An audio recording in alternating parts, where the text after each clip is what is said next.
આણંદ પાલિકા તંત્રની ઘોર બેદરકારી સામે આવી છે। શહેરમાં 1 વર્ષ પહેલા જ ખોદેલા રોડ રસ્તાનું સમારકામ ન કરવામાં આવતા સ્થાનિકો પરેશાન થઈ રહ્યા છે। વોર્ડ નંબર 3 માં નળ સે જળ તક યોજના અંતર્ગત પાણીની પાઇપલાઇન નાખવાનો પ્રારંભ પાલિકા તંત્રએ કર્યો હતો, જેને લઈને સરદાર બાદ ચોકી રોયલ પ્લાઝા અને પાણીની ટાંકી વિસ્તાર સહિતના રસ્તાઓ ખોદવામાં આવ્યા હતા। પરંતુ 1 વર્ષ વીતવા છતાં આ રસ્તાઓનું સમારકામ હજી સુધી ન કરવામાં આવતા સ્થાનિકો મુશ્કેલીમાં મુકાયા છે। ચોમાસા દરમિયાન આ રોડ પરના ખોદાયેલા ખાડાઓમાં પાણી ભરાતા રોગચાળો પણ ફાટી નીકળ્યો હતો, ત્યારે સ્થાનિકોએ પાલિકા પાસે ત્વરે રોડના સમારકામની માંગ કરી છે। પાણીની ટાંકીથી માંડી અને સરદાર બાગ ચોકી સુધીનો જે ગઈ સાલ નગરપાલિકાએ નળ સે જળ યોજના કરી હતી તેની જે પાઇપલાઇનો ખોદી કાઢી અને એના પછી ખૂબ જ પાણી ખાબોચિયા કિચડ ભરાયું અને એને અત્યાર સુધી ભયંકર રોગચાળો ફાટી નીકળ્યો હતો। રોડ ખોદ્યા બાદ તંત્રએ કોઈપણ જાતની તસ્દી લીધી નથી, તેના કારણે ખૂબ જ મોટા ખાડા પડી ગયા હતા। તેની ઉપર રોડનું કોઈપણ પ્રકારનું પેચવર્ક કરવામાં આવ્યું નથી, જેના કારણે ચોમાસાની અંદર પણ ખૂબ જ કિચડ અને મચ્છરો થવાથી માંદગી પણ ખૂબ પ્રમાણમાં ફેલાઈ હતી। ખરાબ હાલત રોડ છે। ખાલી જે રોયલ પ્લાઝાથી જૂની પાણી ટાંકીવાળો રોડ એ રોડ છે, કદાચ આ અઠવાડિયાની અંદર કામ સ્ટાર્ટ કરી દેશે અને નેક્સ્ટ 10 દિવસમાં કામ પૂર્ણ થઈ જશે, એટલે જે લોકોને કંઈ તકલીફ પડે છે તકલીફ દૂર થઈ જશે। રાજ્યમાં ખાતરની અછત મુદ્દે કોંગ્રેસના પૂર્વ ધારાસભ્ય તંત્ર ઉપર સવાલ ઉઠાવ્યા છે। લલિત વસોયાએ કહ્યું છે કે જો સરકાર 1 અઠવાડિયા બાદ ખેડૂતોને ખાતર આપશે તો મોડું થઈ જશે, કારણ કે જો ખાતર મોડું પડશે તો રવિ પાકના વાવેતરમાં પણ વિલંબ થશે। ખાતરની અછત મુદ્દે વસોયાનું નિવેદન સામે આવ્યું। વહેલી તકે ખેડૂતોને ખાતર પહોંચાડવા માટે તેઓએ સરકારને અનુરોધ કર્યો છે। રાજકોટ ઓનલાઈન ગેમિંગ એપમાં હાર બાદ યુવકનો આપઘાત સામે આવ્યો। કોલેજમાં જ અભ્યાસ કરી રહેલા યુવકે અંતિમ પગલું ભર્યું।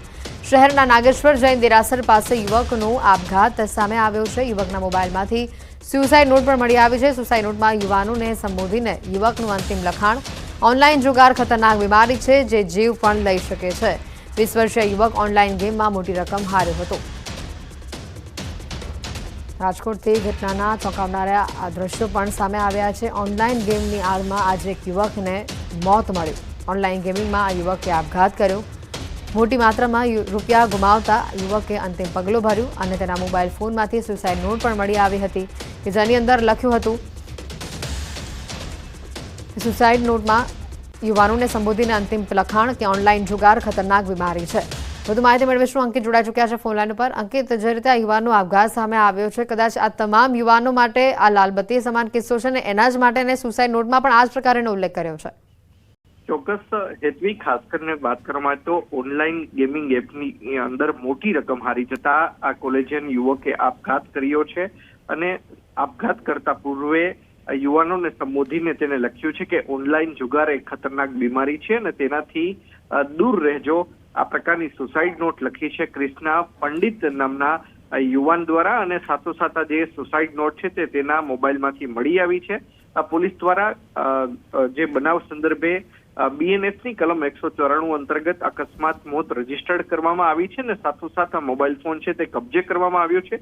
જે સમગ્ર ઘટના બનવા પામી છે તે રાજકોટ શહેરના નાગેશ્વર વિસ્તારની અંદર છે। બિલકુલ અંકિત, આભાર માહિતી બદલ।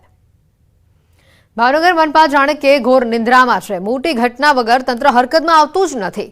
શહેરમાં રખડતા ઢોર મુદ્દે અનેક વખત રજૂઆત કરવામાં આવી છે। કેટલાય લોકોના જીવ ગયા છે, પરંતુ આ નિંદરમાં રહેલું તંત્ર જાણે કે લોકોની કોઈ પરવા કરતું જ નથી। આ વખતે પોલીસ વિભાગને પણ કડવો અનુભવ થયો।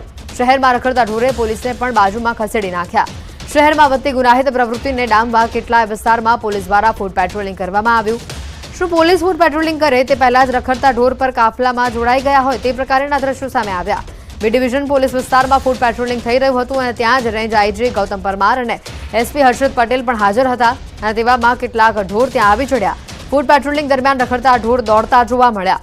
શહેરના માર્ગ પર જ નહીં પરંતુ શેરી વિસ્તારમાં પણ રખડતા ઢોરનો ત્રાસ વધી રહ્યો છે। ઢોરને આવતા જોઈને અધિકારીઓ પણ ખસી ગયા। પોલીસ જવાનોએ ઢોરને રસ્તો આપી જવા દેવા પડ્યા। ભાવનગરમાં રખડતા ઢોરે ભાજપના માજી મેયરને પણ અડફેટે લીધા। સામાન્ય નાગરિકોને ઢોર દ્વારા અડફેટે લેવાની ઘટનાઓ અવારનવાર સામે આવે છે, પરંતુ હવે રખડતા ઢોરે નેતાજીને પણ અડફેટે લઈ લીધા છે અને જે વાતથી ખળભળાટ મચ્યો છે. વાત જાણે એમ છે કે ભાજપના સિનિયર નેતા મેહુલ વડોદરિયા સ્કૂટર લઈને રૂપાણી સર્કલ પાસેથી પસાર થઈ રહ્યા હતા અને ત્યારે જ અચાનક ત્યાં આવી ચડેલા રખડતા ઢોરે તેમને અડફેટે લીધા. ઇજાગ્રસ્ત સમાજે મેયરને સારવાર માટે ખાનગી હોસ્પિટલમાં દાખલ કરવામાં આવ્યા. ત્યારે હવે રખડતા ઢોરની સમસ્યામાંથી લોકોને ક્યારે મુક્તિ મળશે તે જોવાનું રહ્યું. કેટલાય દિવસ સુધી રાજ્યમાં હિંસક પ્રાણીઓએ હાહાકાર મચાવ્યો છે. આજે બારડોલી અને ગીર સોમનાથમાં દીપડાએ દેખા દીધા છે. રહેણાંક વિસ્તારમાં દીપડા ઘૂસી જતા લોકોમાં ફફડાટ ફેલાયો છે. તો બીજી તરફ છેલ્લા કેટલાય દિવસોમાં જંગલ છોડીને ગ્રામ્ય વિસ્તારમાં સિંહોના આટાફેરા પણ દ્રશ્યોમાં કેદ થયા છે. જો કે દીપડા તો શિકારની શોધમાં છેક ગામમાં ઘૂસી આવતા પણ લોકો હવે ભયભીત થઈ રહ્યા છે. હિંમતનગરના માર્કેટિંગ યાર્ડમાં પ્રવેશ દ્વાર નજીક અકસ્માત સર્જાયો. અકસ્માતની ઘટના સીસીટીવીમાં કેદ થવા પામી છે. બે વાહનો વચ્ચે કચડાઈ જતા એક શ્રમિકનું મોત થયું છે. માર્કેટિંગ યાર્ડમાં પ્રવેશતા ટ્રક અને અન્ય વાહન વચ્ચે એક શ્રમિક ફસાયો. બે વાહન વચ્ચે ફસાયેલો મજૂરને જોઈને લોકો ત્યાં એકઠા થયા. સીસીટીવીમાં બે વાહનો વચ્ચે ફસાયેલો આ શ્રમિક મજૂર જોવા મળી રહ્યો છે. ફસાયેલા ઇજાગ્રસ્ત શ્રમિક રમેશભાઈ મીણાને હોસ્પિટલ સારવાર માટે ખસેડાયા છે. હિંમતનગર સિવિલમાં સાંજે સારવાર દરમિયાન આ શ્રમિકનું મોત થયું છે. ઘટનાના આ સીસીટીવી પણ સામે આવી રહ્યા છે, જેમાં જોઈ શકાય છે કે તે બે વાહન વચ્ચેથી પસાર થવાનો પ્રયત્ન કરે છે અને ત્યાં બંને વાહન વચ્ચે તે ફસાઈ જાય છે અને ત્યાં તેનું મોત થઈ જાય છે. હિંમતનગર એ ડિવિઝન પોલીસ સ્ટેશનમાં બે વાહન ચાલકો સામે ફરિયાદ દાખલ કરાઈ છે. ઘટનાના જે દ્રશ્યો સામે આવી રહ્યા છે, જેમાં જોઈ શકાય છે કે આ શ્રમિક ત્યાંથી પસાર થઈ રહ્યો છે અને બાજુમાં જ ઊભી રહેલું અન્ય એક ટ્રક ત્યાંથી નીકળે છે અને ખૂબ જ ઓછી જગ્યા હોવાના કારણે બે વાહન વચ્ચે આ શ્રમિક ત્યાં જ ફસાઈ જાય છે. જોકે ટૂંકી સારવાર બાદ આ શ્રમિકનું મોત થયું છે. હાલ આ બંને વાહન ચાલકો વિરુદ્ધ કાયદેસરની કાર્યવાહી હાથ ધરવામાં આવી છે. તેઓને શોધી વધુ કાર્યવાહી પોલીસ દ્વારા હાથ ધરાઈ છે. રાજકોટના 181 ગામના લોકો રામ ભરોસે હાલ પાણી પી રહ્યા છે. લોકોના આરોગ્ય સાથે ચેડા થઈ રહ્યા છે. જેતપુરની વોટર ટેસ્ટિંગ લેબમાં છેલ્લા 1 મહિનાથી પાણીનું ટેસ્ટિંગ ન થતા 181 ગામમાં કોઈપણ જાતની ચકાસણી વગર પાણીનું વિતરણ કરવામાં આવી રહ્યું છે. રાજકોટ જિલ્લામાં પગાર ન મળતા વોટર ટેસ્ટિંગ લેબના કર્મચારીઓ હડતાલ ઉપર જોવા મળી રહ્યા છે. જેતપુર, ધોરાજી, ઉપલેટા, જામકંડોરણા, ભાવદરના ગામડાઓમાં જે પાણી વિતરણ કરવામાં આવે છે તેનું ટેસ્ટિંગ જેતપુર વોટર ટેસ્ટ લેબમાં થાય છે.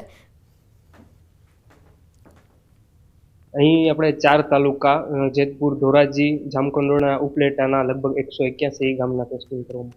અમે અમારી રજૂઆત કેબિનેટ મંત્રી જે અમારું યુનિયન છે તે કેબિનેટ મંત્રી સુધી અમારી રજૂઆત કરી છે. અમારી માતૃ સંસ્થા જીજેટીઆઈ તેને પણ રજૂઆત કરી છે. અમારા અધિકારીઓને પણ રજૂઆત કરી છે અને અમને આશા છે કે જલ્દીથી જલ્દી જે લોકોના બાકી પગાર છે પગાર નિયમિત રીતે થાય.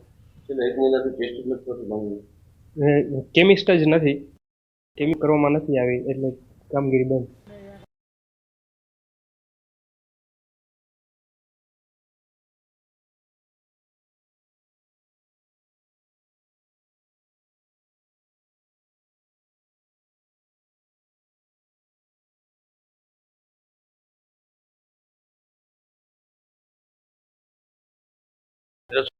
લેબોરેટરીનું પાણી ટેસ્ટ બંધ કરવામાં આવે તેનું કારણ એવું છે કે